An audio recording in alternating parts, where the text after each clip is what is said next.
Aufbau का नियम ही n+l का नियम है। हमने आपको कल अफबाउ का नियम पिछले लेक्चर में अफबाउ का नियम बताया। यही कहा कि अफबाउ शब्द ही जर्मन भाषा का शब्द है जिसका अर्थ होता है कक्षक का निर्माण करना। अफबाउ के नियम के अनुसार हमने ये बताया इलेक्ट्रॉन के भरने के नियम है, चाहे अफबाउ का नियम हो या उसी को हम n+l का नियम कहते हैं, या हुंड के बहुलता का नियम हो या आपका पाउली अपवर्जन का नियम हो। ये जो भी नियम है सभी इलेक्ट्रॉन भरने के नियम के ही अंतर्गत आते हैं।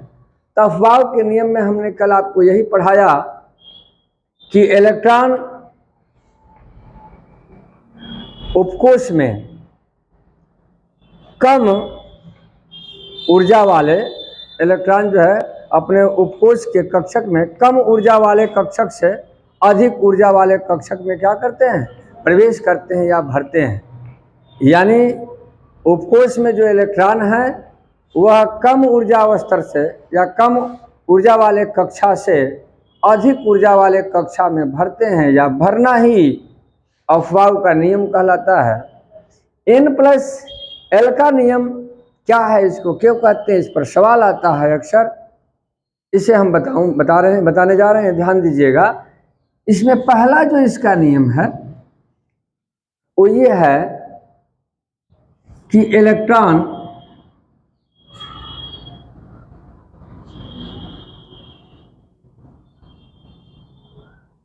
कोई बताएगा क्या, n+l का नियम कोई बताएगा?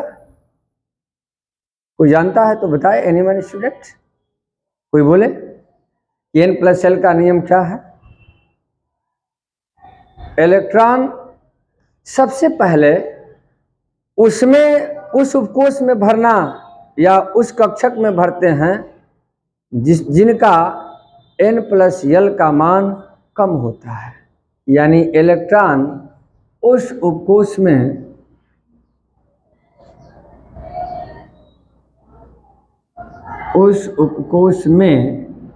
भरता है, उस उपकोष में भरते हैं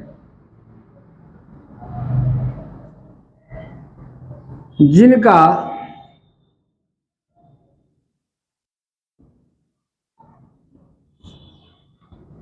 n+l का मान कम होता है, का मान कम होता है।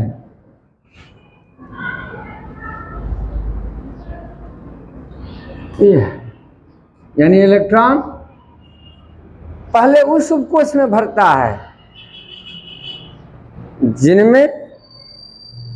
जिनका लिख दिया हूं, सेंटेंस बैठ नहीं रहा है, जिनमें भरते हैं जिनमें n+l का मान कम होता है। पहला रूल्स है। दूसरा क्या है भाई, यही रूल्स ऑफ n+l कहलाता है। दूसरा है यदि n+l का मान बराबर हो जाए, यदि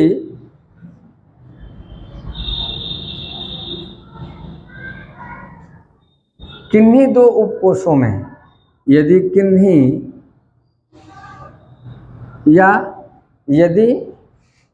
जिन उपकोष में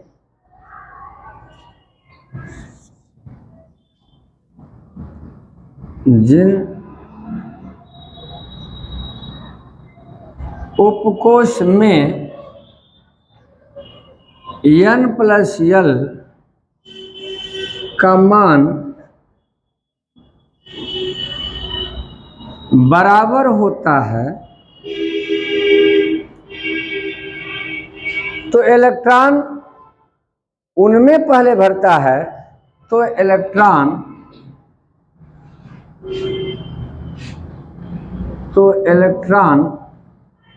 उन उपकोष में भरता है, इलेक्ट्रॉन उस उपकोष में भरता है जिसमें n का मान कम होता है, जिसमें n का मान कम होता है।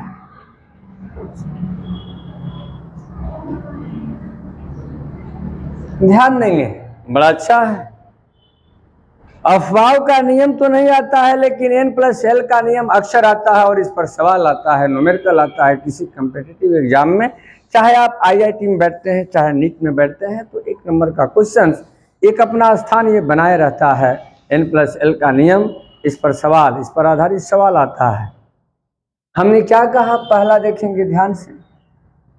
भाई ये पिछले लेक्चर में मैंने आपको समझाया है और बताया है कि उपकोष जो है S, P, D और F होता है।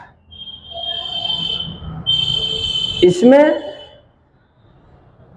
इसका मान कितना होता है, इसका 0, ये कितना होता है 1, इसका कितना होता है 2 और इसका कितना होता है 3। इन उपकोषों का यह मान होता है, S का मान 1 होता है।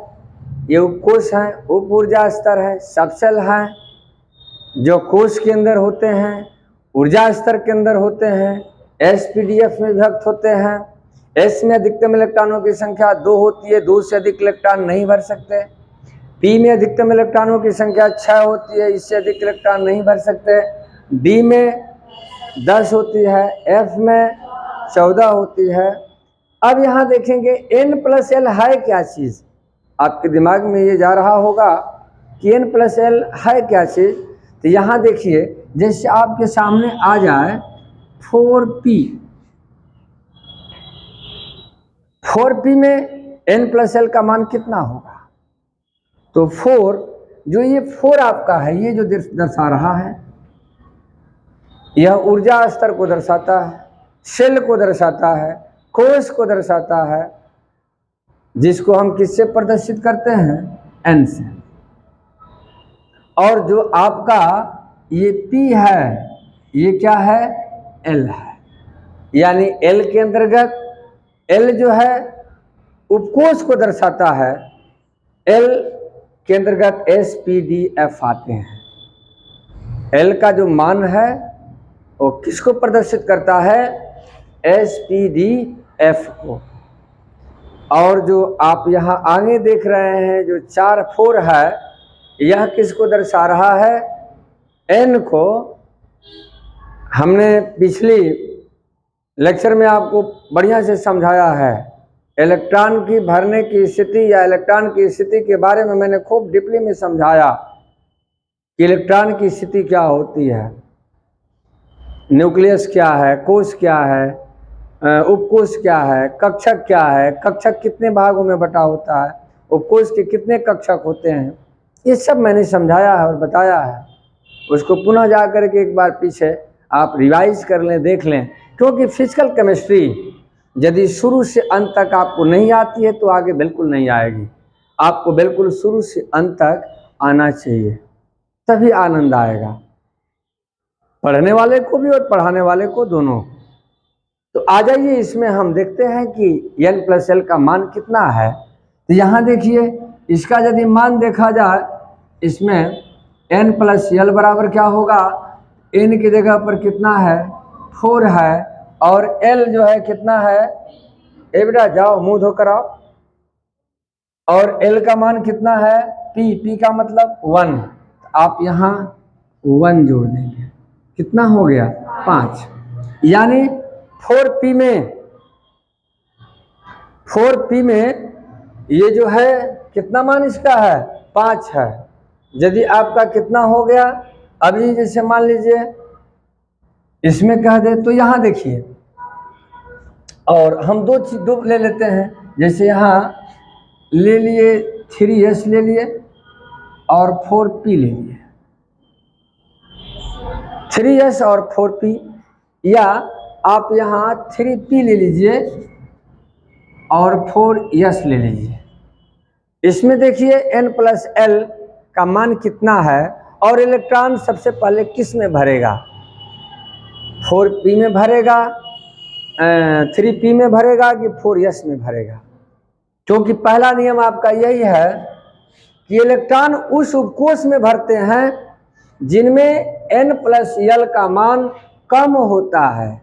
जिसमें n+l का मान कम होगा सबसे पहले उसमें भरेगा और तब इसके बाद वाले में भरेगा। तो यदि हम इसका निकालें n+l का मान, तो n का मान कितना होगा 3 प्लस p का मान कितना होता है 1, आप इसमें 1 ऐड कर दीजिए, कितना आ गया 4।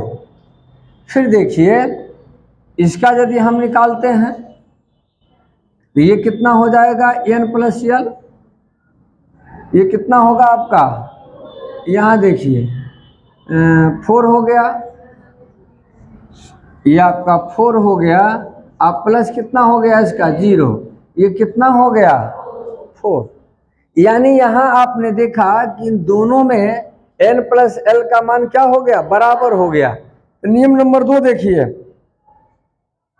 नियम नंबर 2 n+l का यही कहता है कि जिन उपकोष में n+l का मान बराबर होता है तो इलेक्ट्रॉन उस उपकोष में भरता है जिसमें n का मान कम होता है। तो ये यदि दोनों बराबर आ जाते हैं, दोनों बराबर हैं, तो इलेक्ट्रॉन सबसे पहले उसमें भरेगा जिसमें n का मान कम है। इसमें देखिए n का मान किस में कम है, यहाँ देखिए यहाँ 4 है और यहाँ 3 है, तो यानी n का मान 3 जो है किसमें अधिक कम है 4p में 3p में। तो सबसे पहले इलेक्ट्रॉन किस में भरेगा 3p में और तब किस में जाएगा 4p में 4s में। यानी सबसे पहले 3p में भरेगा तब इसके बाद जो है आपका 4s में भरेगा। ठीक है, यहाँ देखिए इसका हम एग्जाम्पल ले लेते हैं। यहाँ आप ले लीजिए 3p हो गया और इसके बाद 4s हो गया, या आप 4p ले लीजिए और यहाँ का ले लिया 3s ले लिए।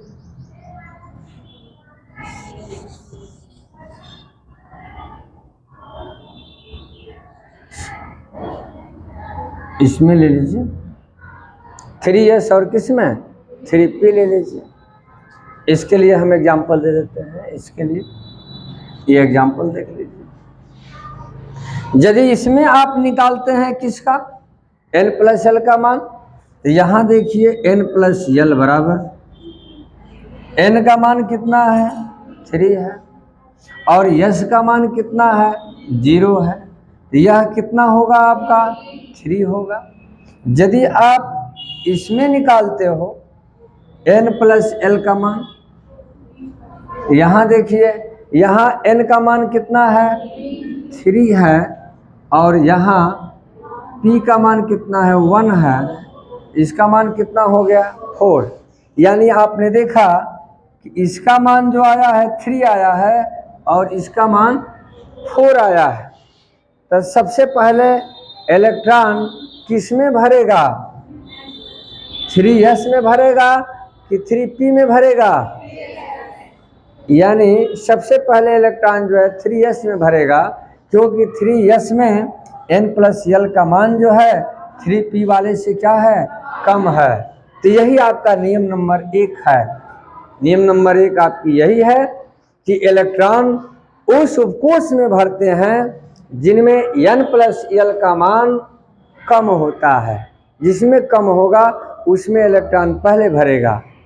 और नियम नंबर 2 यह है कि यदि जिन उपकोष में n+l का मान बराबर होता है तो इलेक्ट्रॉन उस उपकोष में भरता है जिसमें n का मान कम होता है। क्लियर हो गया? इसी पर आपके सवाल आएंगे कि किस में इलेक्ट्रॉन पहले भरेंगे, लगा लेंगे आसानी से। तो आप किताब से न्यूमेरिकल इस पर आधारित लगा लीजिएगा, हल कर लीजिएगा। धन्यवाद।